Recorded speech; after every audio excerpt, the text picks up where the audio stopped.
Hello dear students, welcome to IQ nurture. IQ nurture में आपका स्वागत है। आशा करता हूं कि आप अच्छे होंगे, पढ़ाई कर रहे होंगे, खुश रहिए, स्वस्थ रहिए, पढ़ाई करते रहिए। पिछले क्लास में हमने डिस्कस किया था स्टोइक्योमेट्री एंड स्टोइक्योमेट्रिक कैलकुलेशंस के बारे में, इस टॉपिक के बारे में कुछ डिस्कस किया था, जिसमें हमने देखा था एनालॉजी, सम एनालॉजी। किसके एनालॉजी के बारे में हमने डिस्कस किया था? मॉलिक्यूलर एनालॉजी, मोलर एनालॉजी और वॉल्यूमेट्रिक एनालॉजी में हम के बारे में हमने डिस्कस किया था। फॉर एग्जाम्पल, जैसे कि पिछले क्लास में हमने किया था, क्या किया था कि यदि आपके पास एक केमिकल इक्वेशन है, एक केमिकल इक्वेशन में हमने लिया था H2 plus O2 gives H2O। Exactly यही एग्जाम्पल देकर के हमने बात की थी, जिसको सबसे पहले केमिकल इक्वेशन को कैसे बैलेंस करते हैं। सबसे पहले बैलेंस करते हैं, हाइड्रोजन इधर 2 है, इधर 2 है, ठीक है। ऑक्सीजन 2 है, इधर 1 ही है, तो चलो 2 से मल्टीप्लाई कर देते हैं। जैसे ही ऑक्सीजन 2 और 2 हुआ, वैसे ही हाइड्रोजन अनबैलेंस हो गया, H2 2 हो गया, इधर हाइड्रोजन, इधर हो गया 4 हाइड्रोजन, तो इधर 2 से मल्टीप्लाई कर देते हैं। Now this is a balanced chemical equation. और बैलेंस्ड केमिकल इक्वेशन जब यदि कहीं लिखा हो तो कुछ एनालॉजी एग्जिस्ट करते हैं। पहला एनालॉजी जो हमने बात की थी वो क्या हमने देखा था? सबसे पहला देखा था कि 2 मॉलिक्यूल्स ऑफ H2 प्लस 1, कुछ नहीं लिखा होता है यदि किसी के आगे, तो इसका मतलब ये होता है कि स्टोइक्योमेट्रिक कोफिशिएंट 1 है। तो 1 molecule of O2 gives 2 molecules of H2O। ये हो गई मॉलिक्यूल के टर्म्स में। दूसरा, मोल के टर्म्स में हमने बताया था कि 2 moles of H2 plus 1 mole of O2 gives 2 mole of H2 water. फिर हमने तीसरा देखा था वॉल्यूमेट्रिक एनालॉजी। वॉल्यूमेट्रिक एनालॉजी क्या था कि 2 volumes of H2 plus 1 volume of O2 gives 2 volume of H2। ये 3 एनालॉजी हमने पिछले क्लास में अच्छे से डिटेल में डिस्कस किया था। आपको हमने बताया था इसका प्रूफ दे करके कि ऐसा क्यों होता है, ठीक है। और ये तीनों के तीनों एनालॉजी सिमिलर होते हैं, तो याद करने की कोई जरूरत है नहीं, बस केवल स्टोइक्योमेट्रिक कोफिशिएंट देखना है और मतलब बता देना है, एनालॉजी बता देना है, ठीक है। हम चौथा एनालॉजी जरा हम डिराइव करने की कोशिश करेंगे कि चौथा एनालॉजी मतलब, मैंने एनालॉजी का मतलब बताया था संबंध, रिलेशनशिप। तो क्या डिफरेंट जो रिएक्टेंट्स और प्रोडक्ट हैं उनके मास के क्वांटिटी में भी कोई रिलेशनशिप होता है क्या? जरा हम डिराइव करने की कोशिश करेंगे, ठीक है। किसका हम देखेंगे आज के क्लास में? देखना चाहते हैं हम मास में कोई एनालॉजी, कोई संबंध एग्जिस्ट करता है क्या। तो एक बार देखते हैं कैलकुलेट करके अच्छी तरीके से, ठीक है ना। तो मास का पहले पता कैसे करेंगे? सबसे पहले तो हमें इतना पता है ना, मोल का पता है, तो लिख लो 2 moles of H2 plus 1 mole of O2 gives 2 mole of H2। मोल का तो हमें पता है, और यदि मोल का पता हो तो मोल कॉन्सेप्ट में हमने आपको सिखाया था कि यदि नंबर ऑफ मोल्स पता हो तो उसको मास और वॉल्यूम में कन्वर्ट किया जा सकता है। तो जरा मास में हम कन्वर्ट करके देखते हैं कि क्या होता है, ठीक है ना। तो यदि 2 moles ऑफ H2 लिखा है, इसका मतलब ये होता है कि H2 का 2 मोल है। यदि हम इसे मास में कन्वर्ट करेंगे तो मास में कन्वर्ट करने के लिए जो हमारे पास फार्मूला होता है वो होता है mass is equal to number of moles गुणे मोलर मास। मोलर मास से यदि हमने मल्टीप्लाई कर दिया तो मास उसका आ जाएगा, ठीक है ना। ये होता है फार्मूला, और ये फार्मूला हमने डिटेल से आपके मोल कॉन्सेप्ट वाले चैप्टर में पढ़ाया है, कराया है। ठीक है ना, कि मास दिया हो तो नंबर ऑफ मोल्स में कैसे कन्वर्ट करते हैं, नंबर ऑफ मोल्स दिया हो तो मास में कैसे कन्वर्ट करते हैं, वॉल्यूम दिया हो तो नंबर ऑफ मोल्स में कैसे कन्वर्ट करते हैं, यदि नंबर ऑफ मोल्स दिया हो तो वॉल्यूम में कैसे कन्वर्ट करते हैं। सिमिलरली नंबर ऑफ मॉलिक्यूल्स दिए हो तो उसे नंबर ऑफ मोल्स में कैसे कन्वर्ट करते हैं, नंबर ऑफ मोल्स दिया हो तो नंबर ऑफ मॉलिक्यूल्स में कैसे कन्वर्ट करते हैं। ये डिटेल से हमने मोल कॉन्सेप्ट वाले चैप्टर में आपको करा रखा है। यदि किसी को कोई प्रॉब्लम हो तो please watch that lecture, mole concept वाला लेक्चर। ठीक है ना। अभी यहां हम देखते हैं, तो हमें सपोज मास में कन्वर्ट करना है तो हम क्या करेंगे, mass is equal to number of moles into molar mass चाहिए होता है। तो नंबर ऑफ मोल्स तो हमें पता है 2, तो 2 को यदि मैं मल्टीप्लाई कर दूं मोलर मास से, किसके मोलर मास से, किसका मास चाहिए आपको, H2 का, तो H2 के मोलर मास से। मोलर मास कैसे निकालते हैं, मोलर मास निकालने के लिए भी मैंने आपको सिखाया है कि मॉलिक्यूलर मास निकालिए और यूनिट जो है ग्राम लिख दीजिए तो वो मोलर मास बन जाएगा आपका। तो मॉलिक्यूलर मास कैसे निकलेगा, हाइड्रोजन का 2 एटम है एक मॉलिक्यूल में, एक एटम का वजन 1 AMU, तो दो एटम का वजन 2 AMU, तो इस मॉलिक्यूल का वजन हो गया 2 AMU, लेकिन हमें मॉलिक्यूल का नहीं मोल का चाहिए मास, तो 2 ग्राम होता है हाइड्रोजन के 1 मोल का मास। ठीक है, तो इतना ग्राम ऑफ H2 प्लस ये 1 मोल है, तो 1 गुणे मोल को हमें मास में कन्वर्ट करना, मास में कन्वर्ट करने के लिए मोल को मल्टीप्लाई करो मोलर मास से। तो मोलर मास ऑफ O2 कितना होता है, ऑक्सीजन का 1 एटम का मास होता है 16, तो 2 एटम का 1 मॉलिक्यूल हो गया ना, तो 2 एटम का मास हो गया 16 दूनी 32 32, तो इसको 32 ग्राम से मल्टीप्लाई कर दो ऑफ O2, यानी कि इतना grams of O2 gives 2 into, इसको भी मास में कैसे कन्वर्ट करेंगे, इसके मोलर मास से मल्टीप्लाई करना। इसका मोलर मास कैसे निकालेंगे, मॉलिक्यूलर मास निकालो, मॉलिक्यूलर मास को ग्राम में लिख दो। मॉलिक्यूलर मास कैसे निकालेंगे, हाइड्रोजन का 1 गुणे 1 प्लस 1 2 हो गया, प्लस ऑक्सीजन का 16, तो 16 और 2 18 ग्राम, 18 ग्राम ऑफ H2, यानी कि मास में निकल आया। मास में इसको जरा सिंप्लीफाइड फॉर्म में लिखते हैं, 2 इंटू 2, तो 4 gram of H2 plus 1 into 32 grams of O2 plus gives sorry, ठीक है ना, ये और ये रिएक्ट कर रहे हैं और ये बन रहा है, तो गिव्स 2 इंटू 18, 18 दूना 36 ग्राम ऑफ H2O। तो ये बन गया आपका मास एनालॉजी। ठीक है ना, कि डिफरेंट कंपोनेंट्स के मास कितने हैं, तो कितना है जी 4, ये है 32, ये है 36। तो मास के साथ समस्या ये है कि इक्वेशन को देख करके मास के बारे में पता लगाया नहीं जा सकता। इक्वेशन में कितना था, स्टोइकियोमेट्रिक कोएफिशिएंट 2, सपोज 2 गुना हुआ तो यहां था 1, तो ये देखो 32 हो गया, मतलब ये 32 टाइम्स हो गया। यहां 2 टाइम्स बढ़ा, यहां 32 टाइम्स बढ़ा, यहां 2 था तो ये बन गया 36, तो यानी कि ये कितना बढ़ गया जी, 16 दूना 32, 18 दूना 36, 18 टाइम्स बढ़ गया।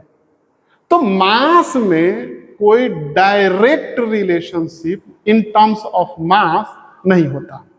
In terms of molecules, in terms of moles, in terms of volume, आपको कोई भी केमिकल रिएक्शन, कोई भी केमिकल इक्वेशन देख करके आप पता लगा सकते हैं, संबंध बता सकते हैं, वॉल्यूम का, मोल का, मॉलिक्यूल का संबंध, डिफरेंट कंपोनेंट का संबंध के बारे में आप बता सकते हैं।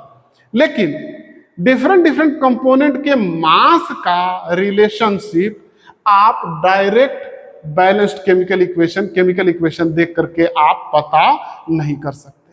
ठीक है, हमें यही सीखना था। तो बात यह है कि एक चीज हमने सीखी, और वो चीज क्या सीखी कि मास का डायरेक्ट एनालॉजी एग्जिस्ट नहीं करता। चलो इस बात को लिख लेते हैं कि there is no direct relationship, relationship को ही हम एनालॉजी बोल रहे थे, बिटवीन masses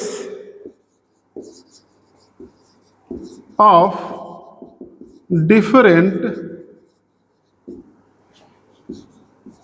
reactants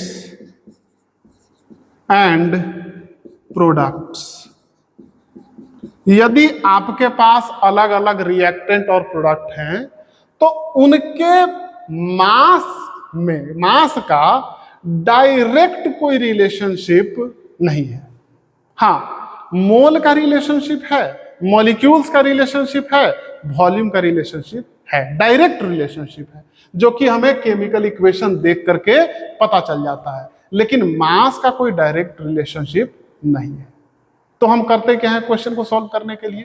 हम क्वेश्चन को सॉल्व करने के लिए करते क्या है कि सपोज हमें मास दिया हो तो मास को हम सबसे पहले कन्वर्ट करते हैं मोल में, और क्योंकि मोल में के मात्रा में, अमाउंट में डायरेक्ट रिलेशनशिप होता है, तो डायरेक्ट रिलेशनशिप से हम पता कर लेते हैं, और दूसरा चीज पता करने के बाद उसको फाइनली हम अगेन मास में कन्वर्ट कर लेते हैं।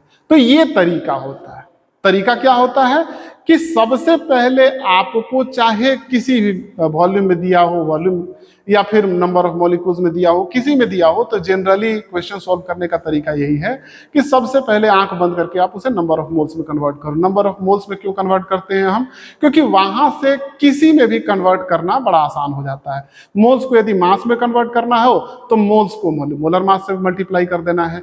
मोल को यदि वॉल्यूम में कन्वर्ट करना हो तो मोल को 22.4 से मल्टीप्लाई कर देना है। मोल को यदि नंबर ऑफ एटम्स या मॉलिक्यूल्स में कन्वर्ट करना हो तो 6.022 इंटू 10⁻23 यानी कि एवोगाड्रो नंबर से मल्टीप्लाई कर देना है। तो मोल को किसी भी तीनों में कन्वर्ट करना बड़ा आसान होता है, इसीलिए हम करते क्या है क्वेश्चन को सॉल्व करने के लिए मोलर एनालॉजी को हमेशा ध्यान में रखते हैं। यदि हमें कोई भी या तो मास दिया हो या वॉल्यूम दिया हो या नंबर ऑफ पार्टिकल्स दिया हो तो हम सबसे पहले उसे मोल्स में कन्वर्ट करने की कोशिश करते हैं, और मोल में कन्वर्ट करके फिर हम बाकी सारा काम करते हैं। ठीक है, क्वेश्चन को सॉल्व करने का तरीका यही है। हालांकि वॉल्यूम और मॉलिक्यूल्स का रिलेशनशिप डायरेक्ट होता है, ठीक है ना, लेकिन जनरली जब हम क्वेश्चन सॉल्व करेंगे तो सबसे पहले हम क्या करेंगे कि आपके जो मास दिए होंगे मास को हम वॉल्यूम में कन्वर्ट कर लेंगे, मास को हम नंबर ऑफ मोल्स में कन्वर्ट कर लेंगे, और नंबर ऑफ मोल्स में कन्वर्ट करके हम क्वेश्चन को सॉल्व करेंगे। ये जब मैं बोल रहा हूं तो हो सकता है कि आपको समझ ना लग रहा हो, लेकिन जब मैं क्वेश्चन में आपको अप्लाई करके बताऊंगा तो आपको अच्छी तरीके से समझ लग जाएगा कि मैं क्या बोलने की कोशिश कर रहा हूं। ठीक है, तो सबसे पहली बात यहां तक आपको समझ लग गया होगा कि डायरेक्ट एनालॉजी वॉल्यूम का, नंबर ऑफ पार्टिकल्स यानी कि नंबर ऑफ मॉलिक्यूल्स का एग्जिस्ट करता है, और नंबर ऑफ मोल्स का भी एग्जिस्ट करता है, लेकिन direct analogy, direct relationship mass का एग्जिस्ट नहीं करता। और जनरली क्वेश्चन में होगा क्या, जनरली क्वेश्चन में आपको मास ही दिया गया होगा और मास ही कैलकुलेट करने के लिए आपसे कहा गया होगा। तो हम करेंगे क्या कि मास को पहले मोल्स में कन्वर्ट करेंगे, और मोल्स में एनालॉजी के थ्रू हम दूसरे कंपोनेंट का नंबर ऑफ मोल्स निकाल लेंगे, और दूसरे कंपोनेंट का नंबर ऑफ मोल्स निकालने के बाद दूसरे कंपोनेंट का जिसका हमें रिक्वायर्ड है उसका मास कैलकुलेट कर लेंगे, नंबर ऑफ मोल्स को मास में कन्वर्ट करके। ठीक है, तो सबसे पहले तो यदि आपको ये एनालॉजी वाला चीज ही यदि आपको समझ लग गया हो तो मैं सबसे पहले आपको एक क्वेश्चन देता हूं। ये आपके प्रीवियस ईयर का क्वेश्चन है। ये नीट 2019 में आपसे पूछा गया था। ठीक है, क्वेश्चन क्या है? क्वेश्चन मैं आपको देखता हूं, बड़ा ही आसान क्वेश्चन, और नीट में जनरली डायरेक्ट क्वेश्चन पूछे जाते हैं, जेईई में जो क्वेश्चन होते हैं वो थोड़े से इनडायरेक्ट होते हैं। तो जो क्वेश्चन है वो क्वेश्चन जरा समझ लेते हैं। क्वेश्चन क्या पूछा गया है? The number of moles of hydrogen molecules required, the number of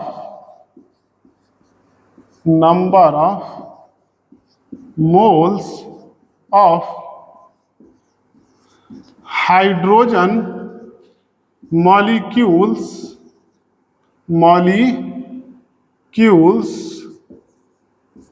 required to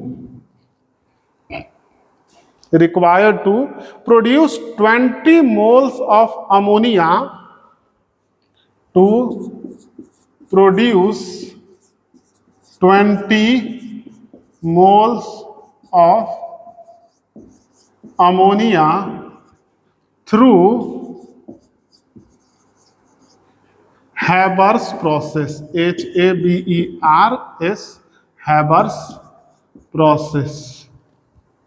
ठीक है, हैबर्स प्रोसेस नेक्स्ट है अमोनिया। हैबर्स प्रोसेस इज,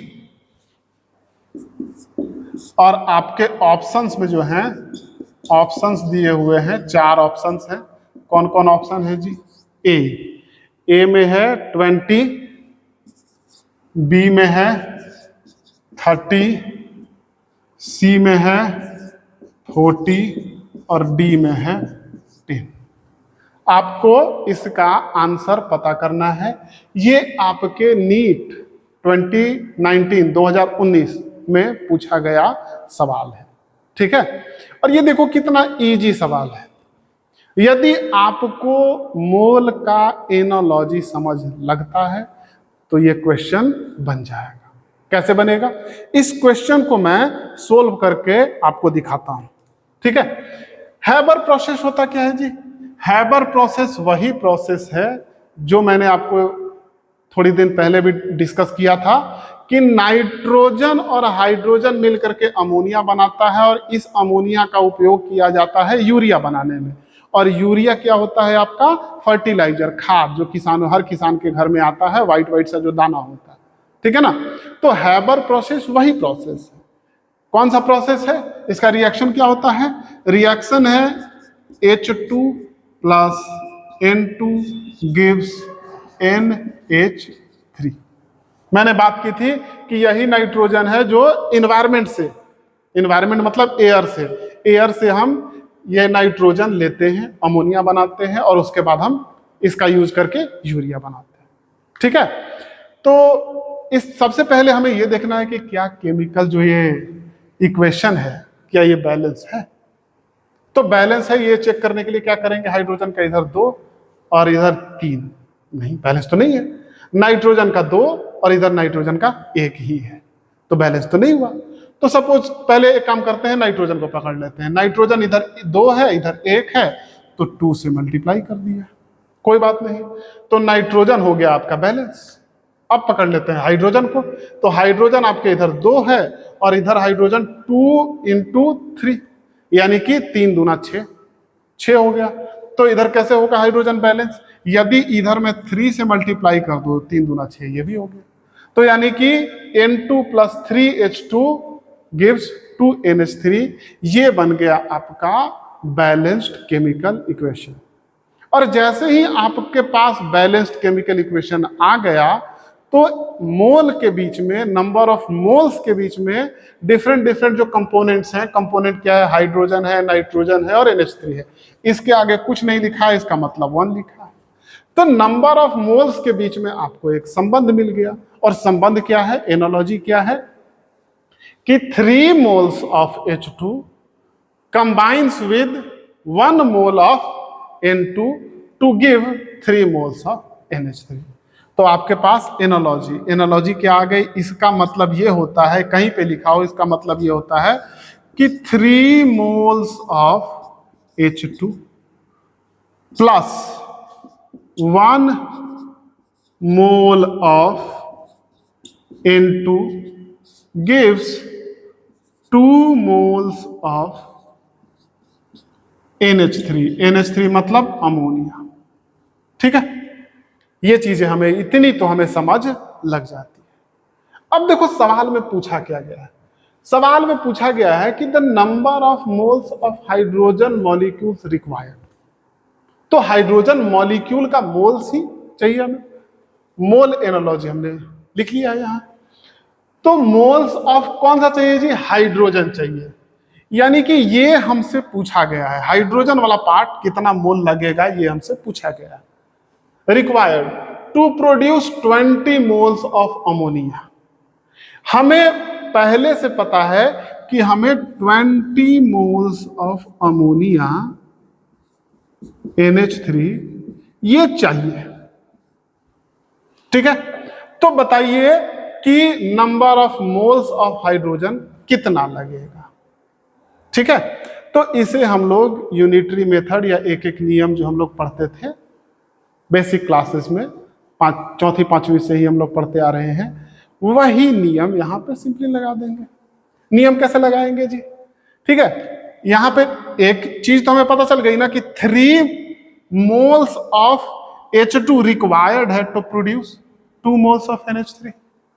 ठीक है, इसको मैं लिख सकता हूं यहां, since 3 moles of H2 is required to produce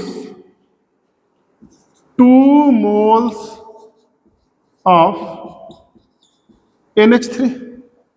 ठीक है, 2 moles of NH3।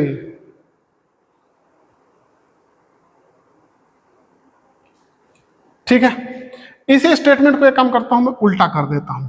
तो उल्टा कर देता हूं, तो उल्टा कहने का मतलब क्या है कि 3 moles of H2 रिक्वायर्ड, क्योंकि देखो पूछ रहा है हमसे ये ना कि अमोनिया, क्या क्वेश्चन क्या है, number of moles of hydrogen molecules required to produce 20 moles of ammonia. तो 1 moles of H2 is required, यही निकालना है कि कितना मोल्स ऑफ H2 रिक्वायर्ड है। तो सबसे पहले इस स्टेटमेंट को उल्टा कर लो। उल्टा कैसे करेंगे, हम इसको ऐसा भी तो लिख सकते हैं कि 2 मोल्स ऑफ NH3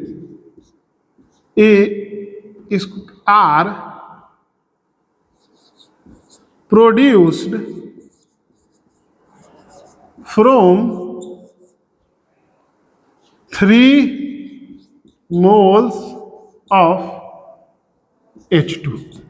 मैंने सिर्फ इस स्टेटमेंट को उल्टा लिख रखा। ठीक है, क्या लिखा है, 3 moles of H2 is required to produce 2 moles of NH3। मैंने उल्टा कर दिया, 2 moles of NH3 are produced from 3 moles of H2। ठीक है, सेम ही बात है। ठीक है ना, इसी को मैं आगे क्या लिख सकता हूं कि सिंस ये है इसीलिए therefore 1 moles of NH3 are produced from 3/2 moles of H2। ठीक है, इसीलिए से therefore हमें टोटल मोल्स ऑफ NH3 कितना प्रोड्यूस करना है, 20 मोल्स। तो 20 moles of NH3 are produced from 3/2 into 20 moles of H2। 3/2 into 20 ये कितना हो गया जी, इसको आप 2 से ये 10 टाइम्स में कट हो गया, 10 into 3 30। So 30 is the right answer. ठीक है, इसको 3/2 को इसको कट कर दोगे तो 10 टाइम्स में, तो 10 into 3 यानी कि 30 मोल्स ऑफ H2। ठीक है, आपका आंसर आ गया। तो इस टाइप के क्वेश्चन को बनाने के लिए यदि आपको एनालॉजी मतलब संबंध आपको समझ लगते हैं तो इस टाइप के क्वेश्चन बड़े ही आसानी से समझ बन जाएंगे। और ये देखो जो आपका क्वेश्चन है वो क्वेश्चन एक्चुअली नीट 2019 का क्वेश्चन है, मतलब कंपटीशन का क्वेश्चन है। देखो कितना इजी क्वेश्चन पूछा जाता है। इजी क्वेश्चन आपके लिए होगा जब आपको चीजें समझ लग रही है। यदि आपको चीजें समझ नहीं लग रही है तो ये क्वेश्चन इजी नहीं है। ठीक है, एक बार फिर से इसे समझते हैं। क्वेश्चन हमसे पूछा जा रहा था कि the number of moles of hydrogen molecules required to produce 20 moles of ammonia through Haber process. मतलब हमको 20 मोल्स ऑफ अमोनिया चाहिए, तो बताइए कि हाइड्रोजन कितना रिक्वायर्ड होगा।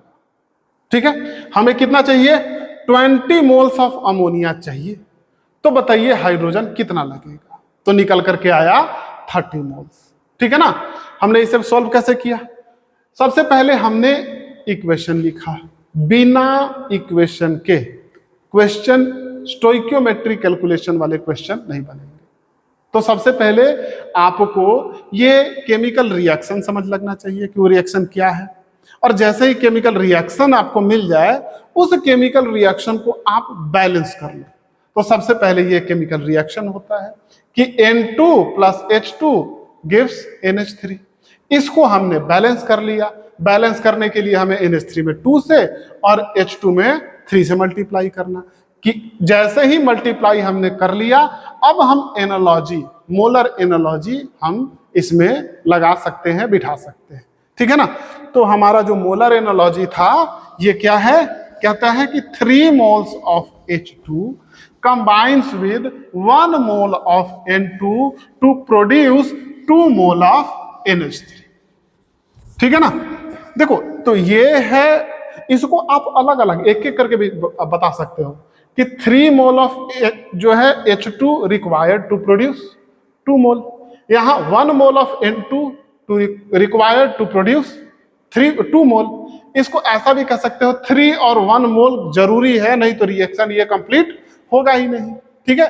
तो किसी भी रूप में आप स्टेटमेंट को कह सकते हो। तो इसी स्टेटमेंट को हम कह सकते थे कि 2 moles of NH3 are produced, 2 moles of NH3 are produced from 3 moles of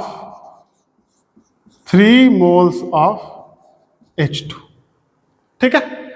Therefore 1 moles of NH3 are produced from 3/2 moles of H2। Therefore हमें कितना प्रोड्यूस करना है, हमें क्वेश्चन में दिया हुआ है कि 20 मोल्स प्रोड्यूस करना है। तो 20 moles of NH3 are produce from 3/2 into 20 moles of H2।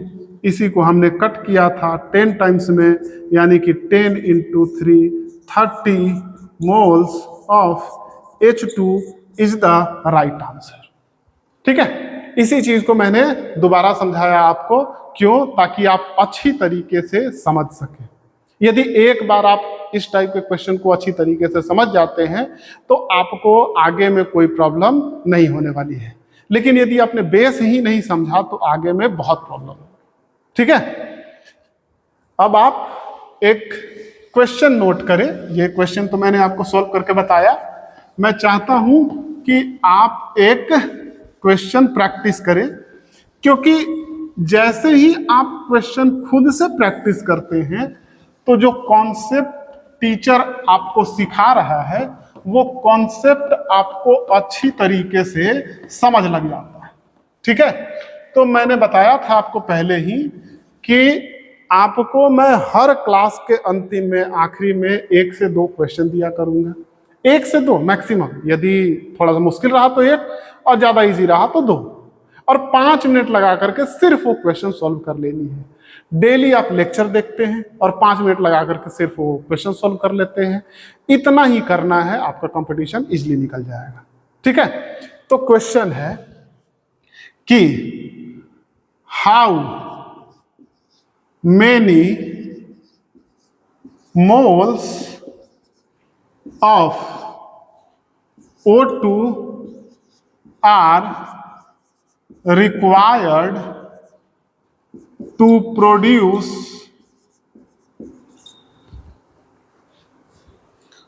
10 moles of water। और गिवन क्या है, आपका रिएक्शन गिवन है। कौन सा रिएक्शन है, H2 plus O2 gives H2O। ठीक है। वाटर थ्रू गिवन रिएक्शन, जो आपका रिएक्शन है वो ये है, H2 plus O2 gives H2O। ये यदि रिएक्शन है तो हमें कितना चाहिए जी? हमें एक्चुअली 10 मोल्स ऑफ वाटर चाहिए। तो सवाल ये है कि O2 का, ऑक्सीजन का कितना मोल चाहिए होगा। इस क्वेश्चन को सॉल्व करने के लिए सबसे पहले आपको क्या करना है? सबसे पहले आपको इस इक्वेशन को बैलेंस करना है। जैसे ही ये इक्वेशन बैलेंस हो जाता है वैसे ही अब आप इस क्वेश्चन को सॉल्व आसानी से कर सकते हैं। तो ट्राई कीजिए इस क्वेश्चन को सॉल्व करने का। ठीक है, आज के क्लास में इतना ही। आशा करता हूं कि मेरी पढ़ाई हुई बातें आपको अच्छी तरीके से समझ लग रही होगी। यदि समझ लग रही है तो प्लीज कंटिन्यू करें लेक्चर को देखना और अपने दोस्तों को भी शेयर करें। ठीक है, थैंक यू।